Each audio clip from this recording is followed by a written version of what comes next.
सोचिए आपके साथ में नाइंसाफ़ी हो रही है। आपके ऊपर ऐसा कोई अत्याचार हो रहा है कि हर कोई आपकी आवाज़ सुनना नहीं चाहता। आप किसी भी प्रशासनिक अधिकारी या ऐसी किसी जगह पे जाता है तो आपकी आवाज़ को दबा दिया जाता है। तो आप कहाँ जाएंगे? ज़रूर दिमाग लगाइए, आपको एक जगह ऐसी मिलेगी जिसे हम लोकतंत्र का चौथा स्तंभ बोलते हैं और उसका नाम है पत्रकार।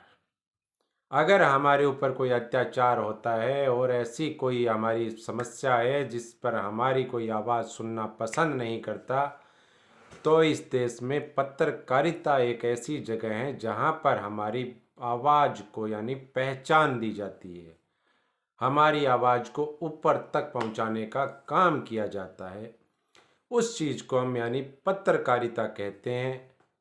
लेकिन आप वर्तमान समय की पत्रकारिता को अगर देख लेंगे तो आपका ये वहम दूर हो जाएगा।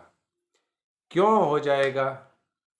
क्योंकि पत्रकार भी जो हैं वो आजकल सरकारों के साथ में सुर से सुर मिलाने चालू हो गए हैं।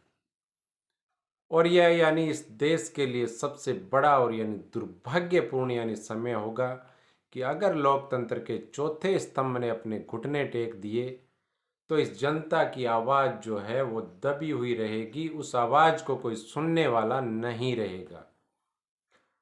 दोस्तों, मैं हूं राजकुमार स्वामी और आप देख रहे हैं आपकी आवाज़ यूट्यूब चैनल। तो मैं एक ऐसा यूट्यूबर हूं बहुत से विषयों पर मैं अपने विचार रखना चाहता हूं।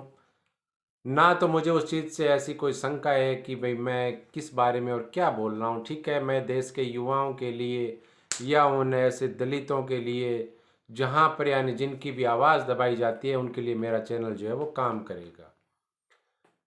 तो दोस्तों, 2-3 दिन पहले BARC जो पत्रकारिता का एक TRP आई थी बहुत दिन बाद में।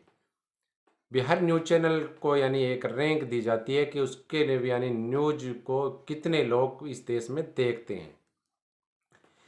तो हुआ क्या था? सब लोग जो हैं वो अपने चैनल को नंबर 1 बता रहे हैं और पत्रकार आपस में लड़ रहे हैं। अर्नब गोस्वामी का वीडियो आपने देखा होगा। सरेआम दूसरे चैनलों को ये बता रहे हैं कि वो तो हमारे जूते की नोक पे के बराबर है। तो दोस्तों, ऐसा माहौल बना क्यों? आप सोचिए, पत्रकार क्या करते हैं? आजकल के पत्रकार वो होते थे, मैं आपको पुराने पत्रकारों की कहानी बताता हूँ। पुराने समय के जो पत्रकार थे वो ये थे कि वो अगर एक उनकी कलम चल जाती थी तो सरकारें हिल उठती थी। उसको कहते थे पत्रकारिता। और सरकारें उन पत्रकारों के लिए क्या करती थी, वो उन पत्रकारों वो ऐसा होता था कि आप मुद्दे बता दिया करें लेकिन आप इसको छापे मत। वो उस समय सरकारें इतना डरती थी पत्रकारों की एक कलम से।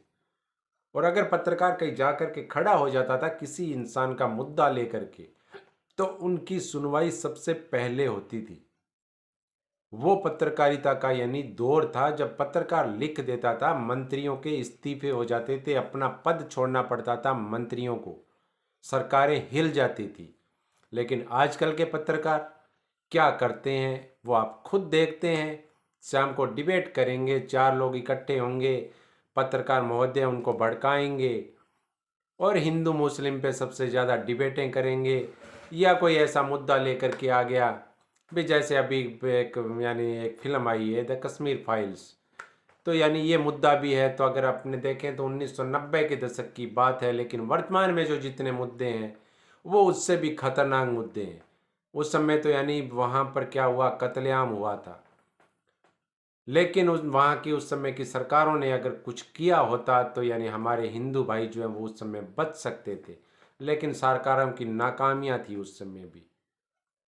VP सिंह जी हमारे प्रधानमंत्री थे उस समय, और यही जो भाजपा थी, अब वर्तमान में जो भाजपा के समर्थन से वो सरकारें चल रही थी। लेकिन जो भी कारण रहे होंगे इनके भी, अटल बिहारी वाजपेयी जी बहुत ही एक सम्मानित व्यक्ति हैं, तो मैं उनके बारे में कुछ नहीं बोलना चाहूँगा। लेकिन दोस्तों, पत्रकारिता का जो अभी जो आप देख रहे हैं, कल की बात है, अमीश देवगन का चाहे उस पर मैंने एक देखा था, एक समुदाय विशेष की महिला के लिए एक टिप्पणी की गई थी वहाँ पे।